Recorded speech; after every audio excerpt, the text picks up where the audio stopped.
എന്നിട്ട് അത് ആക്സെപ്റ്റ് ചെയ്യുന്ന പങ്കാളിയായിരിക്കും നല്ല പങ്കാളി. തുറന്ന് പറയാതെ നുണ പറയുന്ന ഒരു വ്യക്തിയാണെങ്കിലും ഇത് കേട്ട ആക്സെപ്റ്റ് ചെയ്യാത്ത പങ്കാളി റൈറ്റ് ആയിരിക്കില്ല. കല്യാണം കഴിഞ്ഞാലും പിറ്റേ മിനിറ്റ് സംഭവിക്കാമല്ലോ, ഒരു ആക്സിഡൻറ്റ് ഉണ്ടാവാമല്ലോ, ആളുടെ കാല് പോവാമല്ലോ.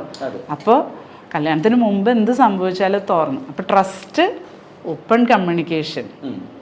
പിന്നെന്തായിരിക്കും ഇമ്പോർട്ടൻ്റ്? കെമിസ്ട്രി. അപ്പോൾ കെമിസ്ട്രിയുടെ കാര്യം പറയുമ്പോൾ ഇസ് ഇറ്റ് റിയൽ, അങ്ങനെ ഒന്നുണ്ടോ? കെമിസ്ട്രി എന്ന് പറയുന്നത് നമ്മൾ മാത്സ്, ഫിസിക്സ്, കെമിസ്ട്രി അല്ല, ബയോളജി അല്ല, റിലേഷൻ ഉണ്ട്. സെക്ഷുവൽ കെമിസ്ട്രി നല്ല തമാശയാണ്. നമുക്ക് ഒരു വ്യക്തിയുടെ അടുത്ത് കല്യാണം കഴിക്കണമെന്ന് തോന്നുകയാണെങ്കിൽ അതിന് മുമ്പ് സെക്ഷുവൽ ഇത് തോന്നുമോ ഇല്ലയോ? എങ്ങനെയായിരിക്കണം?